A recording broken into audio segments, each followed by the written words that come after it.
bienvenue dans une nouvelle vidéo. Alors aujourd'hui je vous embarque avec moi dans la cuisine pour préparer 3 délicieuses recettes marocaines. Enfin je dis marocaines parce que avec Marisa et avec mes parents on a vécu 4 ans au Maroc, 4 ans à Casablanca, 4 merveilleuses années. Pour nous le Maroc c'est un peu notre pays de cœur, on aime énormément ce pays. Et comme c'est le ramadan en ce moment, c'est vrai que quand c'est le ramadan c'est un peu une tradition pour ma mère, c'est de préparer plein de recettes qu'on avait l'habitude de manger aussi au Maroc.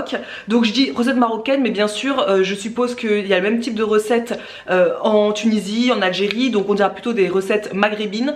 Mais je dis marocaine tout simplement parce que c'est là où j'en ai mangé le plus, c'est là où j'ai appris aussi à les faire avec ma mère. Et puis voilà quoi, tout simplement. Et comme c'est le ramadan, donc d'ailleurs je vous souhaite un excellent ramadan à tous les musulmans de notre communauté. Comme c'est le ramadan, c'est vrai qu'avec ma mère on a pris un petit peu le truc de se faire des petits tagines, de faire des petites choses délicieuses qu'on aime énormément manger. Donc là je vais vous proposer 3 recettes. Une recette de tagine végétarien, c'est un tagine aux œufs. La deuxième recette n'est pas végétarienne, c'est une recette avec du poulet hein. C'est pas toujours que vous avez du poulet dans nos vidéos, mais bon, une fois n'est pas coutume. Ce sera donc une recette de tagine poulet abricot. Un régal, ma mère l'a fait le week-end dernier et je vous ai montré sur Instagram et vous avez été très nombreuses à me demander la recette. Donc je vais demander à maman de le faire pour vous. Et la troisième recette, ce sont des crêpes feuilletées que j'adore, mais j'aime tellement ça. On appelle ça donc des msmemen, je sais pas si je le prononce bien, désolée. Mais en tout cas c'est des crêpes qu'on mange beaucoup au Maroc, notamment en période de ramadan. Nous on avait l'habitude quand on habitait à Casablanca d'aller dans le quartier qu'on appelle le Habous pour acheter des smemen, toujours à cette période là, et on en mangeait soit des sucrés entre guillemets, donc avec du miel et de la fleur d'oranger, soit en version farcie avec des olives, des oignons, des poivrons, c'était de la sauce tomate, délicieux, vraiment c'est une dinguerie. Mais là je vais vous proposer la version nature qu'on pourra sucrer par la suite. Donc c'est parti, je vais vous proposer la première recette que je vous avais déjà montrée sur Instagram en pas à pas, mais je l'ai pas laissée en story épinglée, donc je vous la propose ici. C'est donc un tagine carottes, pommes de terre et œufs. C'est parti! Pour les ingrédients, on va avoir besoin d'oignons. Donc là, je vous donne des quantités, mais ma mère, elle fait jamais des quantités, donc j'essaie de quantifier ça pour vous, mais bon vous faites un peu comme vous voulez, il n'y a pas de grammage précis. Donc des oignons, comme ils sont tout petits les nôtres, et ben on va prendre 3 oignons, et comme on n'a que des rouges, bah ce sera des oignons rouges. On a 1, 2, 3, 4, 5, 6, 7, 8, 9, on a 9 pommes de terre, mais pareil elles sont minuscules, normalement c'est 2 par personne plus ou moins, mais comme elles sont vraiment petites, on en a mis un peu plus.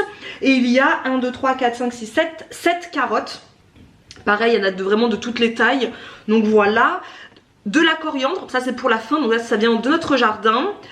Du persil, donc là il est surgelé parce qu'on en a trop pris dans le jardin, donc il faut attendre que ça repousse. Il nous faut également du concentré de tomates, mais si c'est l'été que vous regardez cette vidéo, c'est parfait d'utiliser par exemple 2 tomates fraîches que vous râpez en fait tout simplement. Et des épices, donc du sel, du poivre, du ras el hanout, donc ça c'est vraiment l'épice indispensable, c'est d'ailleurs l'épice préférée de ma mère, elle en met partout. Du paprika et du cumin.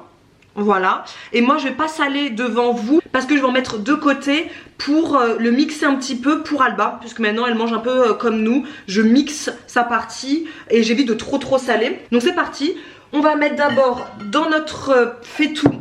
Donc là c'est mon faitout, je vais mettre à peu près 3-4 cuillères à soupe d'huile d'olive.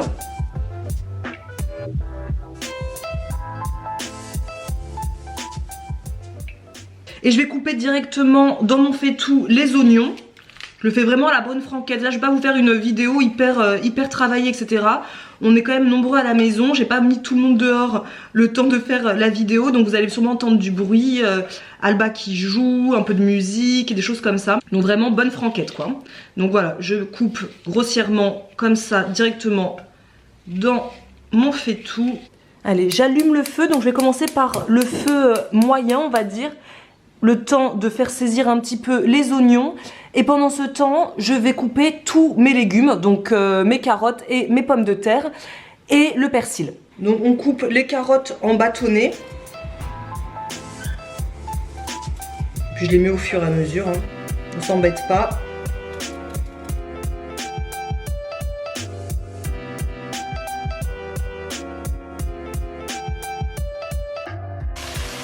Voilà, toutes les carottes sont coupées en bâtonnets, donc on va passer aux pommes de terre qu'on va couper en 4 à peu près.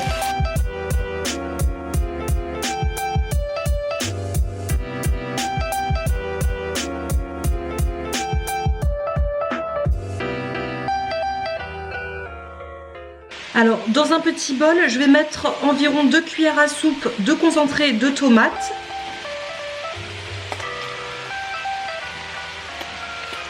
Que je vais délayer avec un tout petit peu d'eau. Je dirais 4-5 cuillères à soupe quoi. Et on mélange.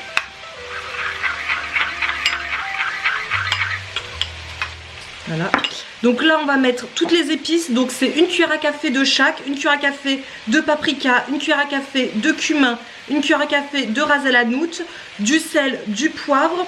Et ensuite on va mettre notre sauce tomate dans le faitout.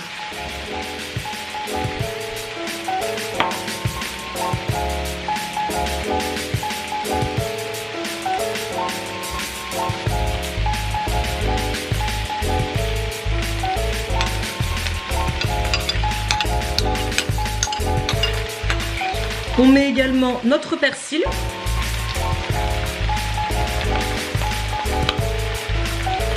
Et environ 2 grands verres d'eau.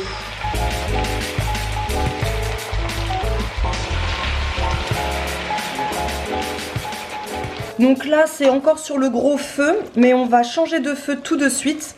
Donc sur ma plaque, je vais prendre le petit là, celui-ci là, pour laisser mijoter ensuite 30 minutes à couvert.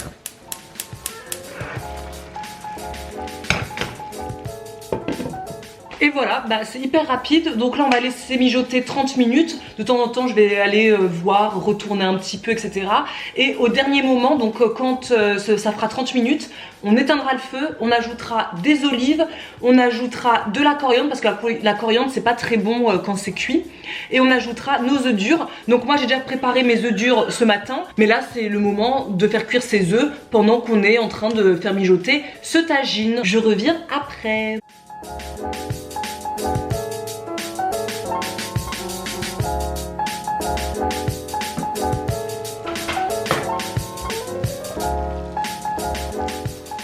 Donc voilà, ça fait 30 minutes. Donc là, les pommes de terre sont cuites, les carottes sont cuites, c'est parfait, ça sent tellement bon. C'est tellement dommage que vous ne puissiez pas sentir parce que ça sent tellement bon, les épices là orientales, mais c'est vraiment une tuerie.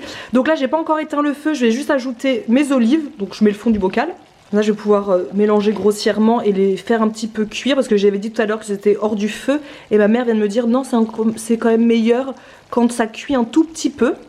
Donc hop, on va laisser cuire, allez, je dirais 2 petites minutes. Et on va pouvoir ajouter la coriandre et nos œufs. C'est parti pour couper la coriandre. Donc je mets la tige aussi parce que ma mère elle dit pour la coriandre et pour le persil on met toujours les tiges. Tac. Là j'ai éteint mon feu hein. Ça sent tellement bon, ça c'est la coriandre du jardin mais elle sent tellement bon.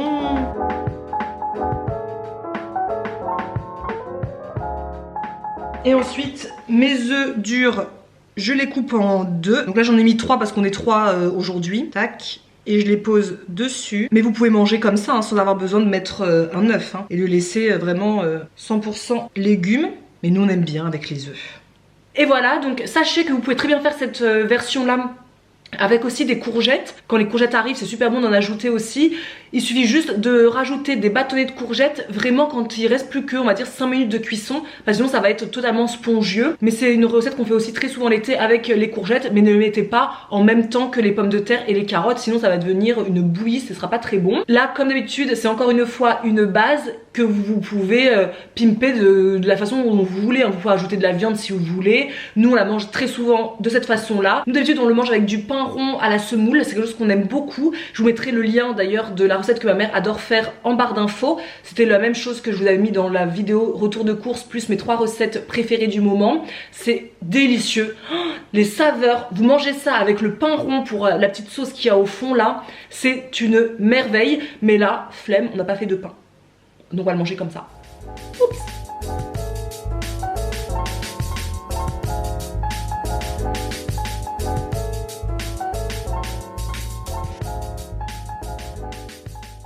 Alors on se retrouve le lendemain et aujourd'hui on va préparer un tagine poulet abricot. C'est tellement bon. J'ai jamais fait moi, donc c'est ma mère qui va se mettre au fourneau.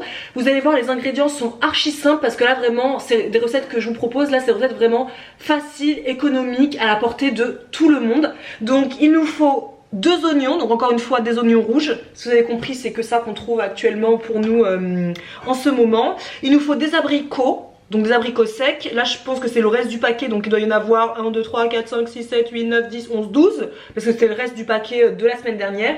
Et ma mère a aussi coupé 3 rondelles de citron pour pouvoir les faire un petit peu confire. Et il nous faut également 3 cuisses de poulet, donc là c'est des grosses cuisses parce que c'est du poulet fermier. 3 parce que nous sommes 3 à manger ça tout simplement, mais vous mettez le nombre de cuisses qu'il vous faut selon combien vous êtes chez vous. Pareil, augmentez aussi le nombre d'oignons si vous en faites plus. Il nous faudra également des épices, donc comme hier, c'est du cumin, du paprika, du ras el hanout, toujours le ras el hanout, toujours le ras el hanout, et de l'huile d'olive.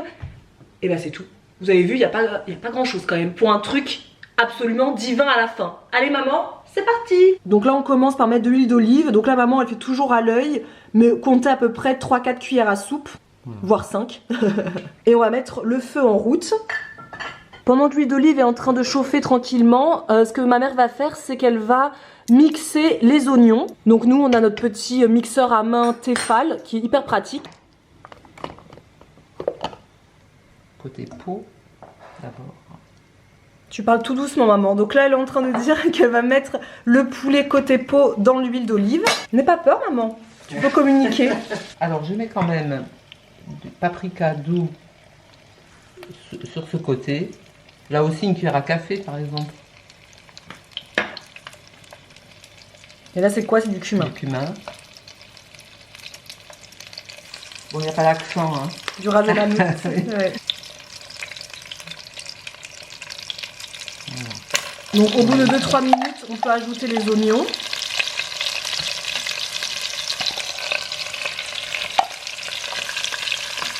Donc sel, poivre. Maintenant je vais couvrir parce que ça gicle un peu pour éviter de salir La gazinière. Ça évite de faire trop de ménage.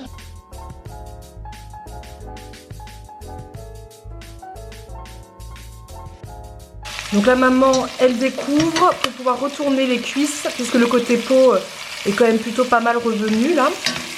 Ça suffit. Et je remets aussi paprika doux, du cumin, ras el hanout. On adore ça. Ça c'est bon, ces épices. C'est la meilleure. Un peu comme ça. L'eau. C'est à peu près combien de verres tu penses? J'ai mis 2 verres. Ok, bah je vous mettrai en barre d'infos de toute façon les quantités plus ou moins. Donc 2 verres d'eau. Et ensuite?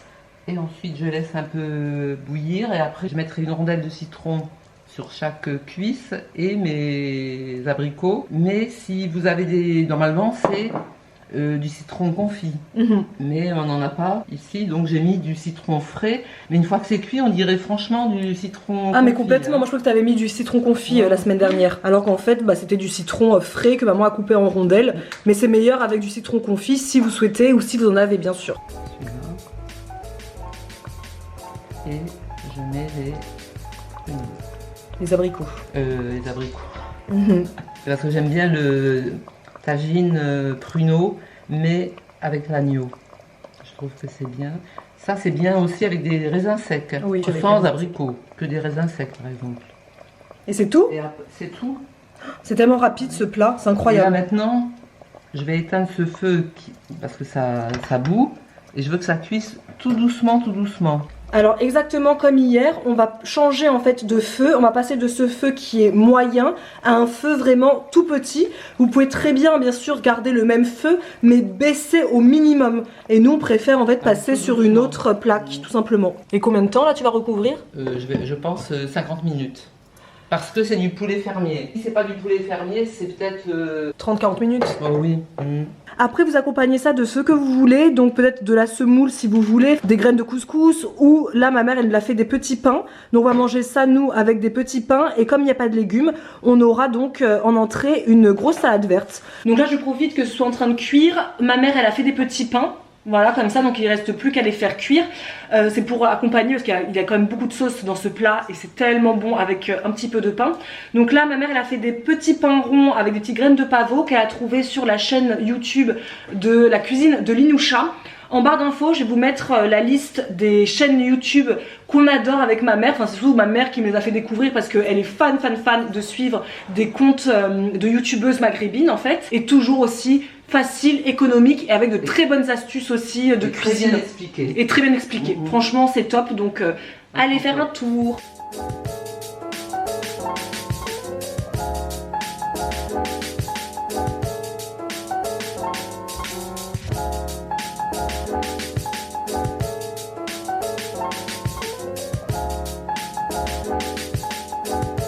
Regardez-moi ça, ça sent tellement bon. Donc on se retrouve pour la dernière recette, donc la troisième et dernière recette qui est un peu plus longue. C'est la recette donc des smemen. Vraiment, comme je vous l'ai dit au début de vidéo, c'est vraiment une recette que j'adore. On aime tous ça à la maison. C'est juste un petit peu long. Moi j'avoue que je le fais avec le robot. La dernière fois que j'en avais fait, c'était quand j'habitais encore à Pau avec une amie marocaine. On l'avait fait sans robot. Il fallait vraiment utiliser l'huile de coude quoi. Ça a été très long. Mais ça se fait. Moi je vais le faire avec mon KitchenAid parce que c'est beaucoup plus rapide, au moins pour la première partie de pétrissage, parce qu'il faut que 6 minutes de pétrissage. Les ingrédients sont des ingrédients qui sont très faciles, très simples, qu'on a quasiment tous à la maison. Sur Instagram, quand je vous l'avais présenté l'autre fois, vous m'aviez demandé si c'était une recette healthy. Alors oui, ça l'est, puisque c'est des ingrédients qui sont simples, sans additifs, sans cochonnerie à l'intérieur. Mais en effet c'est pas healthy dans le sens que vous voulez l'entendre, c'est-à-dire que je peux manger ça waouh comme je veux quoi. C'est juste que c'est healthy parce que c'est fait maison, il n'y a aucune cochonnerie dedans, c'est fait avec amour et en plus ça se consomme avec modération. Mais je peux vous dire que vu la longueur de la recette, du temps qu'on met pour la faire, on en mange vraiment avec modération parce que c'est pas tous les jours qu'on fait ce type de recette. Donc régalez-vous, profitez et j'espère que cette recette vous plaira. Alors on va avoir besoin de 400 g de farine. Donc là c'est de la farine blanche, hein, la farine classique. Ensuite on va avoir besoin de 100 g de levure extra fine. Là j'avoue que c'est de la semoule fine et pas extra fine, mais ça marche très bien aussi puisque c'est avec ça que je l'ai fait l'autre fois sans aucun souci. On va avoir besoin d'une cuillère à café de sel, d'une demi-cuillère à café de levure de boulangerie. Donc là c'est la levure fraîche que j'achète directement chez le boulanger. Et pour le feuilletage on aura besoin de 100 g de beurre fondu. Donc là je vais le mettre au micro-ondes quelques instants. Et ensuite 50 ml d'huile. Donc là c'est de l'huile de tournesol tout simplement. Et également pour le feuilletage on aura besoin un petit peu plus de semoule. Donc à peu près 40-50 g.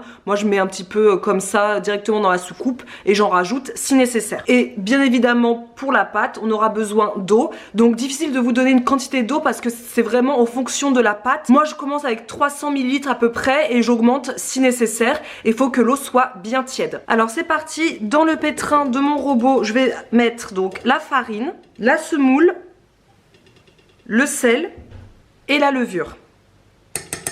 On va mélanger.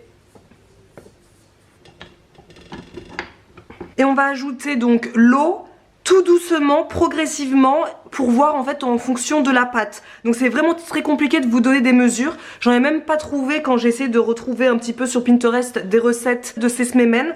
Donc on va faire vraiment comme ça. Allez, on va mettre une bonne quantité d'abord.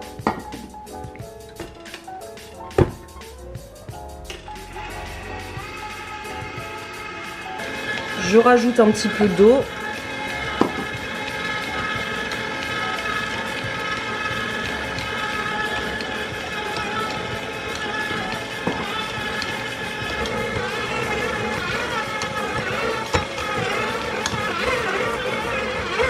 Allez, la pâte est plutôt jolie, elle doit pas être collante, elle doit voilà vraiment pouvoir être élastique, pas collante. Je peux vraiment la prendre très facilement à la main, donc là elle est vraiment parfaite. Donc je vous dirais comme ça grosso modo que j'ai mis entre 250 ml et 300 ml d'eau, mais vraiment faut le voir à l'œil. Donc c'est parfait, on va pouvoir commencer la confection des petites boules.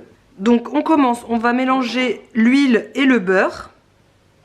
Voilà, on va huiler notre plan de travail, un plan de travail propre bien évidemment. Et c'est vrai que j'ai oublié de le dire, mais il n'y a pas de temps de repos en fait avec cette pâte, ça c'est chouette.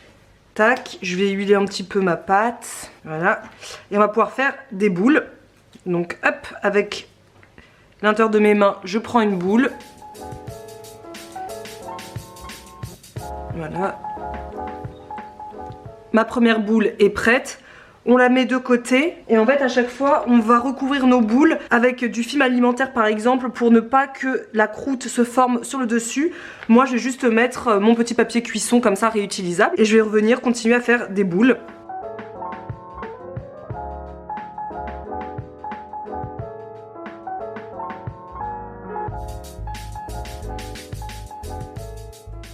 Voilà, nos boules sont prêtes, donc il faut bien que ce soit à chaque fois par paire, puisqu'on a besoin de 2 boules pour faire une crêpe en fait, tout simplement. Et on commence par prendre toujours la première qu'on a préparée. Donc je la prends, j'imbibe mes doigts d'huile et de beurre. Donc là c'est vraiment la clé pour un beau feuilletage, donc il ne faut pas lésiner sur l'huile et le beurre. Et on va commencer par étaler cette pâte très finement. Il faut que ce soit vraiment très fin. Il faut qu'on voit en fait le plan de travail quasiment en transparence. On part du centre et on étire en fait. Et c'est pas très grave si ça se déchire un petit peu. C'est là en fait la partie on va dire la plus longue. Hein. C'est étirer, étirer, étirer.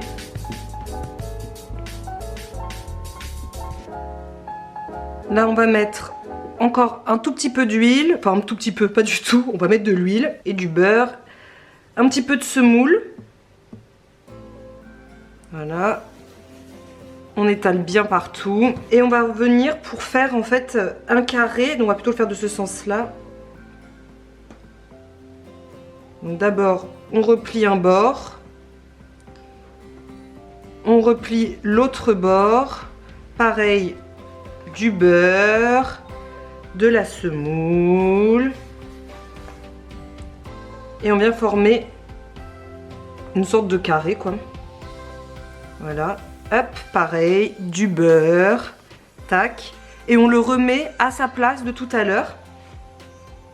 Et on va faire la même chose avec une deuxième boule. En fait on va faire ça avec toutes les boules.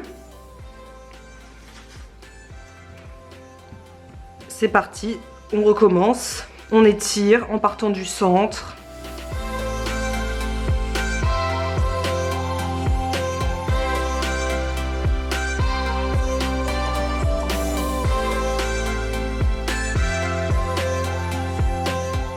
Là, on va prendre notre petit carré de tout à l'heure, on le pose sur la deuxième pâte et on refait la même chose. On plie à nouveau.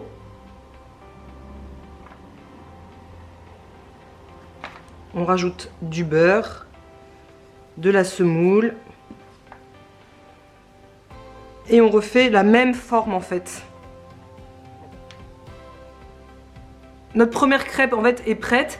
On va faire la même chose avec toutes les boules qui nous restent et ensuite on va pouvoir procéder à l'aplatissement de ces crêpes et les faire cuire. C'est parti! Allez, pour le reste de pâte à étaler, je vais mettre ma série parce que sinon je vais un peu m'ennuyer.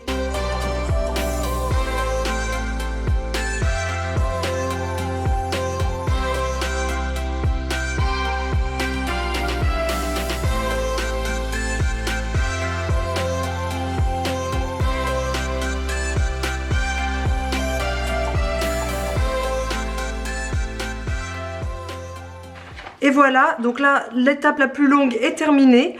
On va reprendre donc la première qu'on a faite. Donc dedans, il y a 2 boules, hein, si on se souvient bien. Et on va venir l'étaler avant de la passer à la poêle. Donc la poêle, elle est un petit peu huilée, beurrée, juste un petit peu.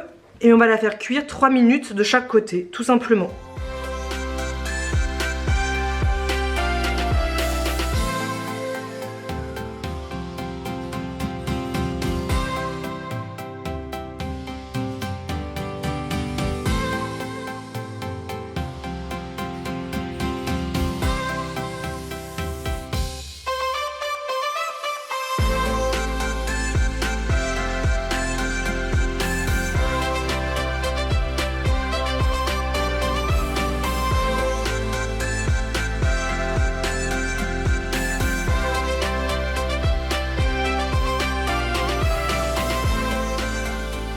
Voilà, c'est terminé. Je ne résiste pas à la dégustation.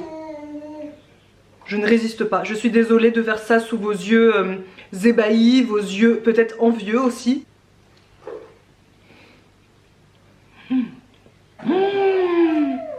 Un régal. Le feuilletage est parfait. En tout cas, j'espère que cette vidéo vous aura plu. Ça m'a fait plaisir de filmer ces recettes parce que c'est vrai qu'on n'a jamais fait ça sur cette chaîne. Donc voilà, c'était un petit clin d'œil à nos 4 belles années au Maroc. Dites-moi en commentaire les recettes que vous allez reproduire en premier. Et puis on se retrouve très vite pour une prochaine vidéo. A plus. I still think about calling you, but that just causes problems now. Still think I'm falling to you.